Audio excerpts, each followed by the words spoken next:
2 bulan ini dimulai dari pertengahan Januari. Berita kematian demi kematian susul menyusul terjadi. Dan sekarang berita ini sudah menjadi berita dunia. Berawal hanya dari belasan orang, berlanjut sampai kepada ribuan, dan menyambung sampai kepada puluhan ribu. Yang terpapar dan positif terkena juga meningkat, angkanya terus bertambah. Hari ini sudah lebih dari 1 juta manusia positif terpapar oleh COVID-19. Makhluk Allah kecil, tak nampak. Seluruh negara-negara yang sangat kaya, yang sangat kuat, yang sangat dikjaya tumbang satu persatu. Italia merana meratap dan sudah tersungkur. Spanyol menuju kepada arah kematiannya. Perancis sudah tidak mampu lagi mengeluarkan suara erangannya. Suara sudah begitu habis, air mata sudah begitu kering. Amerika yang dulu begitu jumawa, sangat yakin dan percaya diri, hari ini Amerika ada di papan paling atas, terbanyak di seluruh dunia. Hampir 300.000 manusia positif terpapar di Amerika Serikat.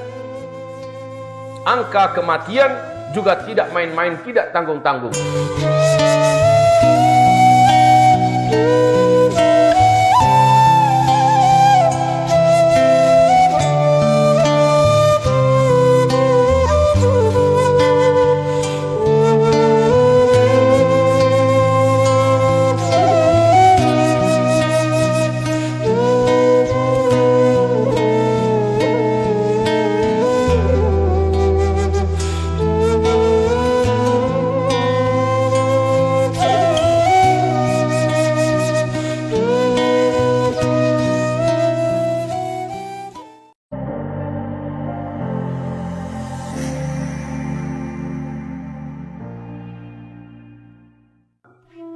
Kalaulah umpamanya pemerintahan Republik Rakyat Tiongkok yang dipimpin oleh Partai Komunis Tiongkok mau transparan dengan angka kematian mereka, mungkin hari ini sudah melebihi ratusan ribu yang mati hanya dalam waktu yang sebentar saja.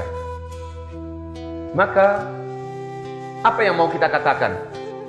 Demi Allah, saya hamba Allah Zulkifli Muhammad Ali berani dan ikut mengatakan COVID-19 adalah tentara di antara tentara-tentara Allah.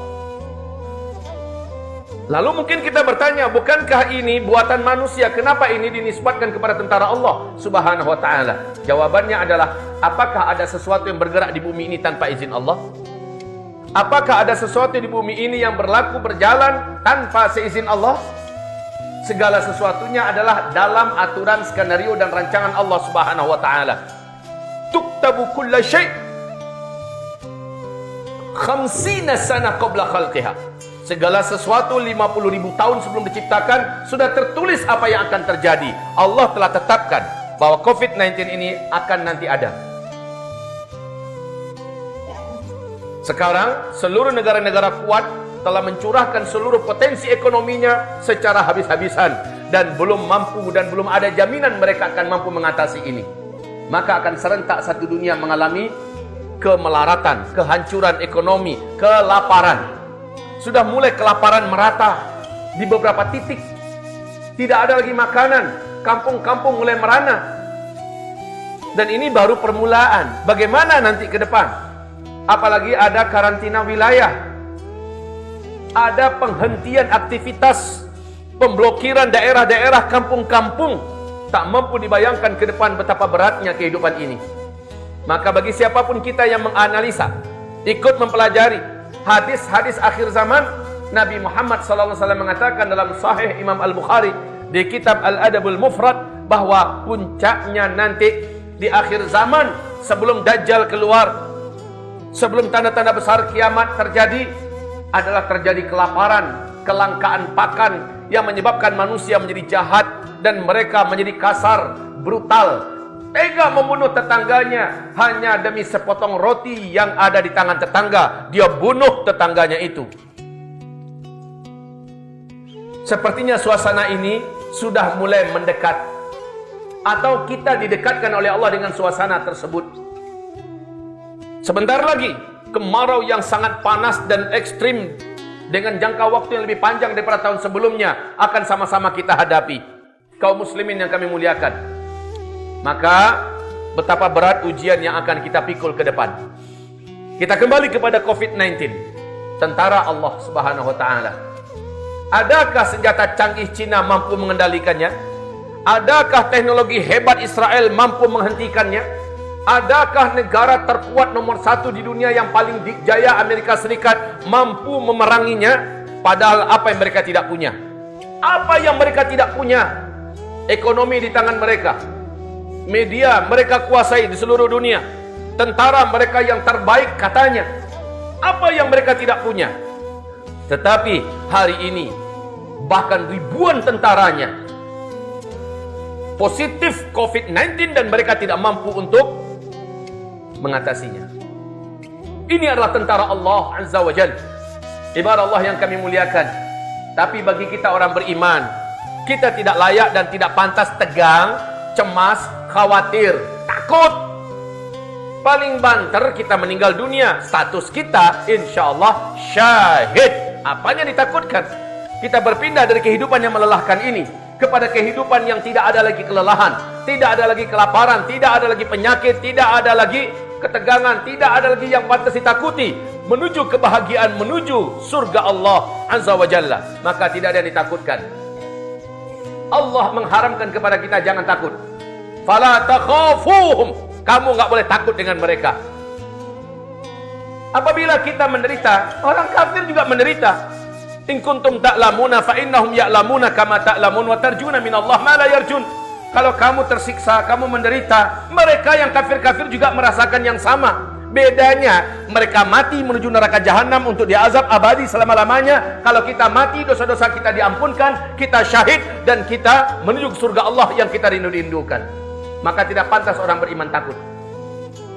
Kalau kita orang beriman, saudara-saudaraku, hamba-hamba Allah yang kami muliakan, jika ada iman di dalam dada kita, wa ibadur rahman alladzina yamshuna 'alal ardi hauna, ringan, santai hidupnya di dunia ini. Tidak ada ketegangan dan ketakutan. Tidak ada yang dicemaskan. Datang-datanglah. Yang penting saya harus antisipasi. Yang penting saya harus jaga-jaga.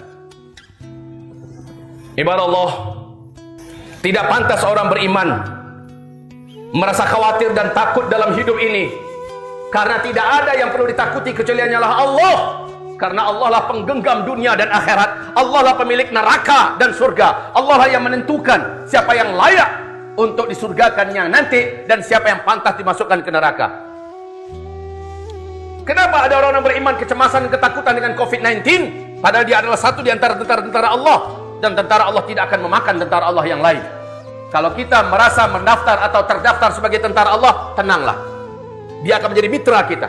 Dia akan menjadi sahabat kita. Dia tidak akan menyakiti kita. Walaupun dia ada di sekitar kita. Tapi syaratnya kita benar-benar. Bukankah Allah yang berjanji? Bukankah Rasulullah telah menyampaikan janji ini? Ihfazillah yahfazkallah. Kau jaga Allah, Allah akan menjagamu.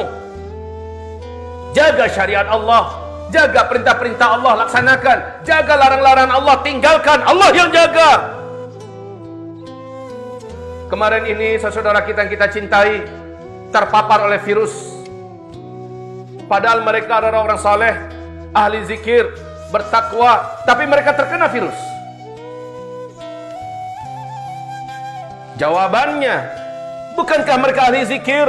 Bukankah mereka orang saleh yang bertakwa? Lalu kenapa mereka kena? Karena ada satu maksiat yang mungkin sudah terlaksanakan oleh mereka dan maksiat itu tidak mereka sadari atau belum sampai ilmunya kepada mereka. Allah tegur mereka. Apa maksiatnya? Rasulullah larang agar jangan berkumpul-kumpul ketika sedang dalam keadaan wabah yang menyebar. Itu perintah Rasulullah SAW. Di dalam hadis Sahih Imam Al-Bukhari, di kitab Sahih Al-Bukhari, Nomor 3473, Rasulullah perintahkan agar kita tidak membaur, agar kita tidak bercampur, agar kita mengisolasi diri, agar kita menjaga jarak. Ini perintah Rasulullah. Ketika dilanggar, walaupun kita orang yang beriman, orang yang bertakwa, ahli zikir, soleh dan taat, sudah berzikir pagi petang, sudah baca ayat kursi, sudah baca surat Al-Kahfi Kamis malam Jumat, akan terjamin terjaga. Kita betul-betul jauhkan dari diri dari dosa dan maksiat. Iya, bagus, tapi ada satu maksiat yang sudah dikerjakan tanpa disadari. Maksiatnya adalah berkumpul ketika Rasul melarangnya berkumpul.